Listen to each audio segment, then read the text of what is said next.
Le monde des hommes va s'effondrer.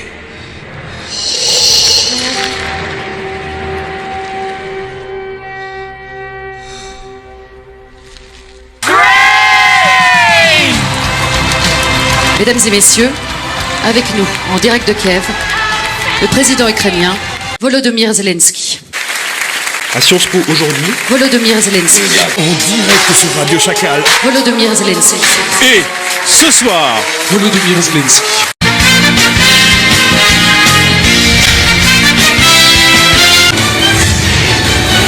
Volodymyr Zelensky. Les plus âgés devraient se faire piquer tous les 6 mois et sans doute à vie. Bill Gates, le plus gros contributeur privé à l'OMS. C'est le financier majeur de l'OMS. D'accord.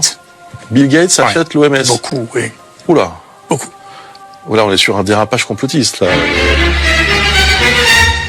La Révolution française. La Révolution française. Avait pour devise liberté, égalité, fraternité. Oui, mais les mots liberté, égalité, fraternité ont été d'abord pensés dans les loges maçonniques. Exact. Ils sont pas sortis comme ça du jour au lendemain de quelques individus. Et la Charte des droits de l'homme qu'on retrouve à l'heure actuelle sur la planète et qu'on retrouve aussi au niveau des Nations Unies est une charte qui a été pensée par les francs-maçons dans les loges maçonniques au 19e siècle.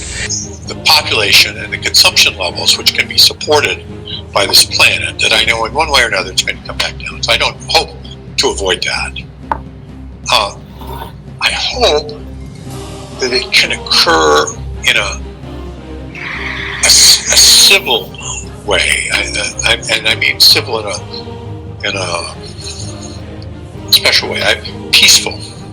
Peace doesn't mean that everybody's happy. Ah mais j'avais complètement oublié de te dire. Ferme ta gueule. Hein? Ferme ta gueule. But it means that conflict isn't solved through violence, through force, but rather in other ways. And so that's what I hope for. On sort à peine du Covid, on entend parler de ce virus. Variole du singe. Variole du singe. Variole du singe. Variole du singe. variole du singe. Variole du singe. That the planet can support something like 1 billion people, maybe 2 billion, depending on how much liberty and how much material consumption you want to have. If you want more liberty and more consumption, you have to have fewer people. And conversely, you can have more people. I mean, we could even have 8 or 9 billion probably if we have a very strong dictatorship, which is smart. Unfortunately, you never have smart dictatorships. They're always stupid. So, but if you had a smart dictatorship and a low standard of living, you can have it. But we want to have freedom and we want to have a high sentence. So we're going to have 1 billion people. And we're now at 7, so we have to get back down. On va la recréer? Non. Oui. Alors un cousin très proche de la variole, effectivement, un virus qui, lui, infecte le cheval. Ce sont des chercheurs canadiens qui ont annoncé ça en 2017. Ils ont recréé entièrement ce virus en laboratoire et surtout, ils affirment qu'ils auraient très bien pu et pourraient à l'avenir recréer le virus de la variole, celui qui infecte l'humain tout aussi facilement.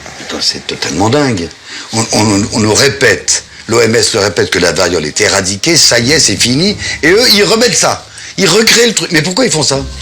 Alors effectivement, certains disent que c'est un coup médiatique presque de mauvais goût. Ça ressemble, oui. I hope that this can be slow, relatively slow, and that it can be done in a way which is relatively equal, so that people share the experience and they don't have a few rich, trying to force everybody else to deal with it. So those are my hopes. I mean, these are pretty.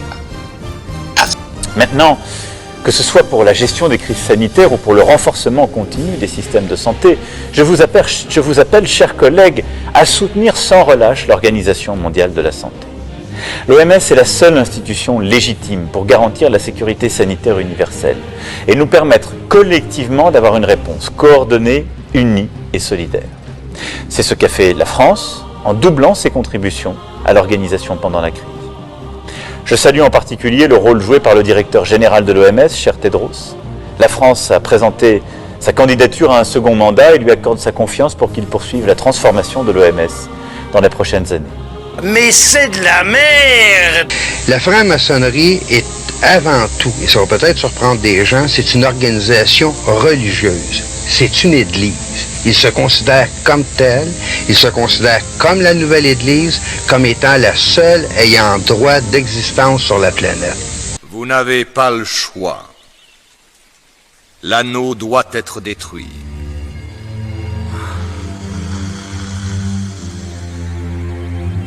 Qu'attendons-nous pour le faire?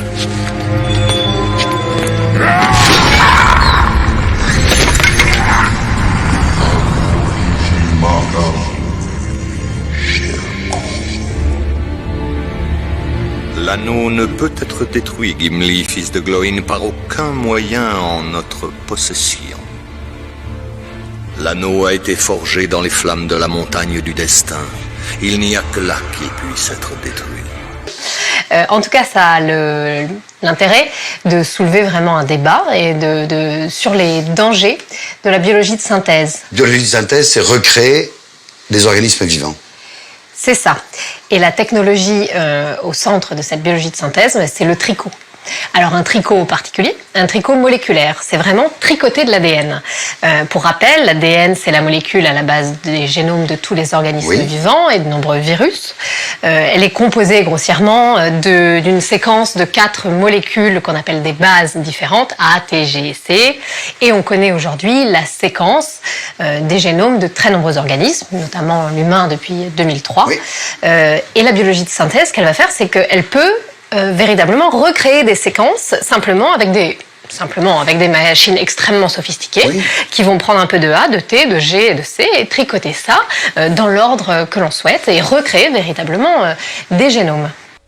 Ces derniers mois, ces dernières années ont vu se développer une conversation passionnante qui nous a permis de faire réfléchir les décideurs du monde entier à la gouvernance de la santé mondiale et à la préparation aux pandémies. De nombreuses propositions sont sur la table qui convergent notamment sur l'importance de renforcer l'OMS dans son rôle de coordination scientifique, d'instance normative, dans une approche une seule santé et sur la nécessité de lui donner davantage de moyens pour agir.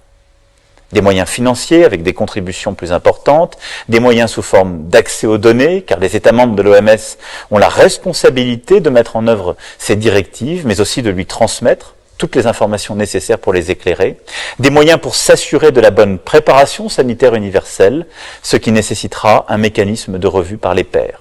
Enfin, comme toute organisation internationale, l'OMS doit garantir l'implication active de ses États membres, notamment en temps de crise.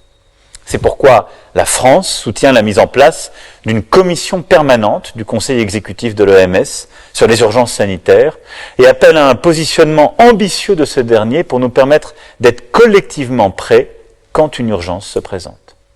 Mais faut se dire qu'au départ, ceux qui deviennent présidents des États-Unis, qui deviennent présidents des nations à l'actuel, faut qu'ils aient passé le 33e degré de la franc-maçonnerie.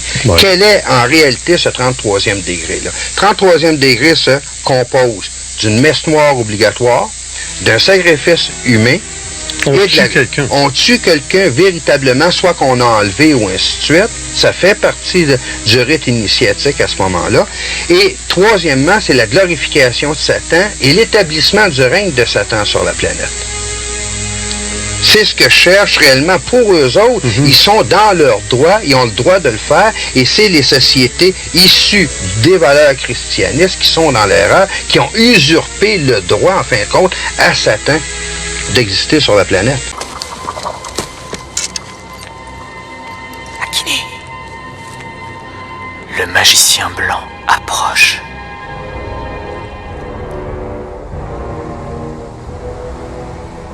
Ne le laissons pas parler, il nous jetterait un mauvais sort.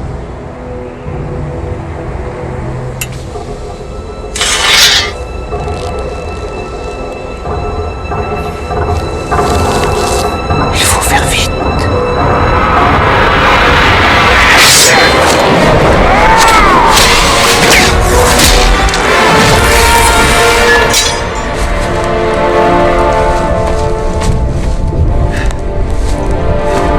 Vous êtes sur les traces de 2 jeunes hobbits.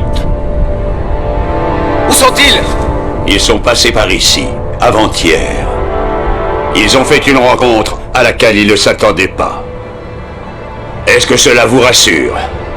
Oui. C'est comme ça que je le vis. Je ne suis pas en train de faire une carrière.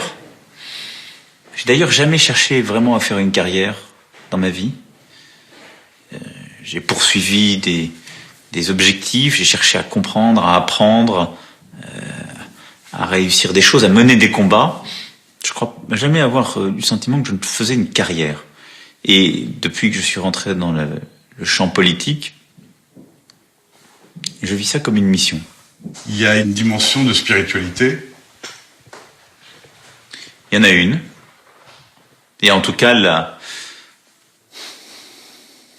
conviction qu'il existe une transcendance, oui. Quelque chose qui dépasse, qui vous dépasse, qui vous a précédé et qui restera. Vous sentez l'âme d'un guide?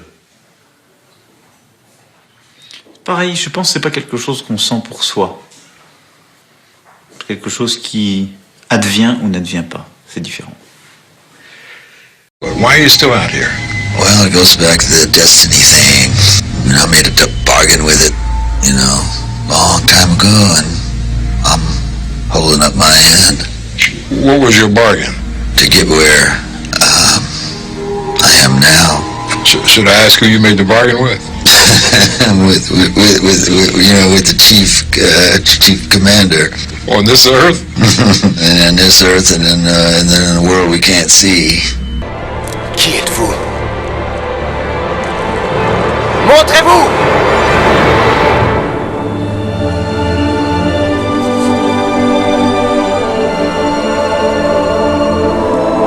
Cela ne se peut.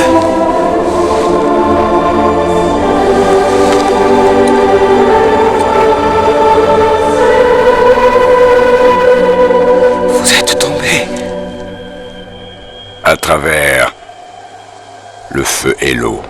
La variole, dans des cellules de mammifères en culture, la molécule, une fois insérée dans la cellule, s'est comportée exactement comme un virus naturel qui aurait été créé par multiplication dans la nature. C'est-à-dire qu'il va détourner la machinerie cellulaire, il va se multiplier, il va s'extraire ensuite de la cellule en créant sa propre enveloppe et il va pouvoir aller infecter de nombreuses autres cellules. On se retrouve véritablement avec des virus là, simplement en insérant la molécule dans une cellule de mammifère, on se retrouve avec plein de virus capables d'infecter exactement comme un virus naturel. Ça avait déjà été fait pour d'autres virus? Oui, depuis 15 ans, effectivement, il y a déjà eu ce type d'expérience pour des souches de la dengue, du VIH, le virus du sida, la poliomyélite, et aujourd'hui, donc, ce fameux virus cousin de la variole, peut-être demain, la variole. Voilà. La dengue, la polio, le VIH, donc ce serait un virus éradiqué, disparu. Oui, pour la première fois avec la variole, on se retrouverait avec la création en laboratoire d'un virus qu'on avait éradiqué. Et donc là, ça pose des questions inédites en termes de risque. Alors il faut savoir qu'actuellement la variole, elle est conservée uniquement dans le monde dans 2 laboratoires ultra sécurisés, un aux États-Unis, un en Russie, et que là, avec la biologie de synthèse, les chercheurs, ça ne leur a coûté que $100 000 et 1 an de travail. Ça peut paraître énorme, mais pour un laboratoire de biologie moléculaire, c'est pas énorme du tout, pour recréer ce virus cousin. Et de plus, les séquences du virus de la variole, vraiment, c'est-à-dire le patron quelque part, qui permettrait ensuite de le recréer, elles sont disponibles sur Internet très facilement. Elles sont dans les publications scientifiques accessibles à tous. Que n'importe quel terroriste pourrait se... Eh ben, ça veut dire qu'effectivement, n'importe quel laboratoire avec un peu de moyens, pas forcément aussi sécurisés que ceux donc, des États-Unis et de Russie qui conservent actuellement la variole, pas forcément bien intentionnés, pourrait créer le virus de la variole et du coup s'en emparer, en faire ce qu'il souhaite. Je renouvelle mes craintes.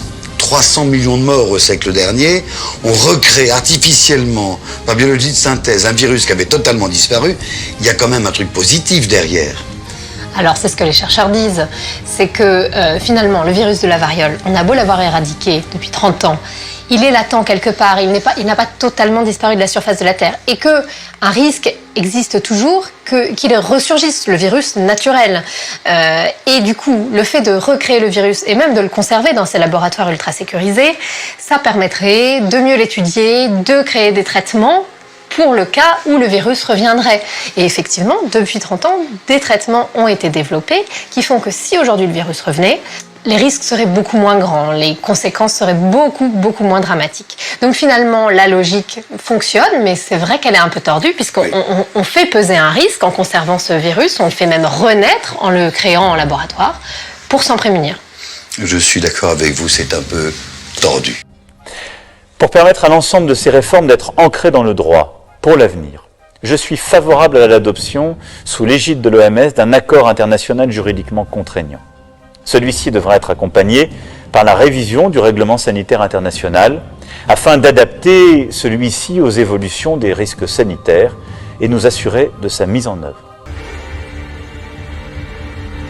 Il faut l'emporter dans les profondeurs du Mordor et le jeter dans l'abîme flamboyant d'où il est apparu autrefois. L'un de vous doit le faire. Près de 40 ans après l'éradication de la variole, des scientifiques de l'Université de l'Alberta ont recréé un virus très semblable en achetant des produits sur Internet. L'expérience donne froid dans le dos. Elle fait craindre une éventuelle guerre biologique. Elle a fait trembler l'humanité entière et tué des centaines de millions de personnes. La variole est une maladie redoutable et extrêmement contagieuse. Au début, la maladie présente des symptômes semblables à ceux de la grippe. Puis, des éruptions cutanées apparaissent sur le visage, le cou et le reste du corps. Environ le tiers des patients succombent à la maladie. En 1796, le médecin anglais Edward Jenner teste pour la première fois un vaccin contre la variole. C'est un succès. Il faudra toutefois près de 2 siècles avant que la maladie ne disparaisse. C'est à la fin des années 1960 que l'Organisation mondiale de la santé, l'OMS, met en branle une campagne de vaccination massive. Le 8 mai 1980, l'OMS déclare que la variole est éradiquée de la surface de la Terre. Le virus est conservé dans seulement 2 laboratoires ultra sécurisés, l'un aux États-Unis et l'autre en Russie. Depuis des années, des membres de l'Assemblée mondiale de la santé de l'OMS plaident pour que ces dernières souches soient détruites pour des raisons de sécurité. D'autres croient qu'il vaut mieux les garder pour continuer à étudier le virus et mieux se préparer au cas où la maladie réapparaîtrait. Les chercheurs de l'Université de l'Alberta ont coupé court à ce débat en synthétisant le virus de toutes pièces dans leur laboratoire. Pour éliminer les risques de contamination, le professeur David Evans et son assistant de recherche Ryan Noyce ont synthétisé le virus de la variole équine, la souche qui infecte les chevaux. Sa structure est très semblable à celle de la variole humaine, mais elle est inoffensive pour l'homme. Les 2 virus, celui de la variole équine et celui de la variole humaine, sont composés d'une membrane à l'intérieur de laquelle on trouve une longue chaîne d'ADN. L'ADN, rappelons-le, est une succession de nucléotides qui s'assemblent comme des blocs Lego. Il existe 4 types de nucléotides, ou 4 types de blocs Lego, représentés par les lettres A, T, C et G. L'ADN du virus de la variole équine, par exemple, est une chaîne de 212 000 nucléotides, assemblés dans un ordre précis. L'équipe de David Evans et Ryan Noyce a reconstitué cette longue chaîne à partir de petits morceaux d'ADN artificiels achetés sur Internet.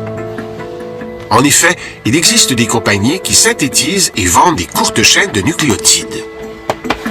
Les chercheurs de l'Université de l'Alberta ont assemblé les courts segments dans leur laboratoire pour reproduire à l'identique la séquence du virus de la variole équine. Ils ont ensuite transféré in vitro cet ADN dans des cellules de mammifères. Le virus de la variole équine, aussi virulent que le virus d'origine, a commencé à s'y multiplier. Pour fabriquer le virus de la variole humaine, il suffirait de changer quelques lettres dans la longue chaîne d'ADN. Officiellement, l'équipe de l'Alberta a réalisé cette expérience pour soutenir la recherche de vaccins au cas où une nouvelle épidémie de variole surviendrait. Mais dans les faits, elle a surtout prouvé au monde entier que la synthèse du dangereux virus était à portée de main des bioterroristes. C'est un scénario de cauchemar, une arme biologique lancée sur une ville ou placée dans une station de métro à l'heure de pointe. Les premières personnes touchées infecteraient les autres en quelques jours. Ce selon David Evans, des groupes terroristes pourraient vraisemblablement synthétiser le virus de la variole humaine. Les techniques qu'il a utilisées sont facilement accessibles aux scientifiques qui maîtrisent la biologie moléculaire. Son équipe n'a mis que quelques mois et investi 100 000 $ pour arriver à ses fins.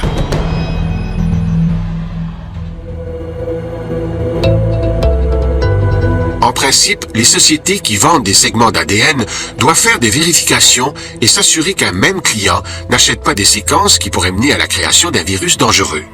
Mais les criminels peuvent déjouer ces contrôles en achetant des segments auprès de différents fabricants. Les pays développés ont des plans d'intervention en cas d'attaque biologique. On dispose de vaccins et d'antiviraux pour contenir les épidémies, mais ils ne sont pas à toute épreuve. Et aujourd'hui, on ne vaccine plus contre la variole. Du plus profond cachot au plus haut sommet, je combattis le Balrog de Morgoth.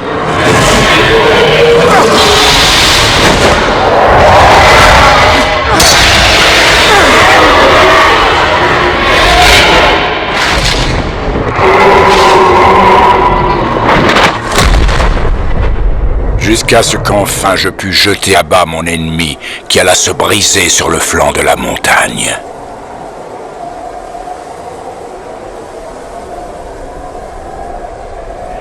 Les ténèbres m'entourèrent, et je m'égarais hors de la pensée et du temps. Les étoiles tournaient au-dessus de moi, et chaque jour était aussi long qu'une existence sur la Terre. Je compte sur l'ensemble des États membres de l'OMS et sur la capacité d'entraînement de son directeur général pour mener à bien l'ensemble de ces chantiers. C'est la condition pour avoir une science libre, ouverte, indépendante de toute pression politique, des mécanismes efficaces de prévention des crises et de réaction les plus rapides face aux crises, des mécanismes d'organisation collective lorsque les crises sont là. Cela vaut pour la pandémie actuelle, mais cela vaut pour tous les défis auxquels nous aurons à faire face. Pandémie nouvelle, mais interaction entre les déstabilisations de notre biodiversité et de la santé humaine. C'est notre responsabilité. Non pas d'attaquer l'organisation, mais de la parachever, de la renforcer, de la rendre plus indépendante et forte afin de bâtir ensemble un monde plus sûr pour nos enfants et pour les générations futures. Je vous remercie. Mais ce n'était pas la fin. Je sentis la vie revenir en moi. Je fus renvoyé jusqu'à ce que ma tâche soit accomplie. Gandalf. Gandalf. Oui. C'est ainsi que l'on m'appelait. Gandalf le Gris. C'était mon nom. Gandalf. Je suis Gandalf le Blanc. Et je reviens vers vous en ce moment décisif.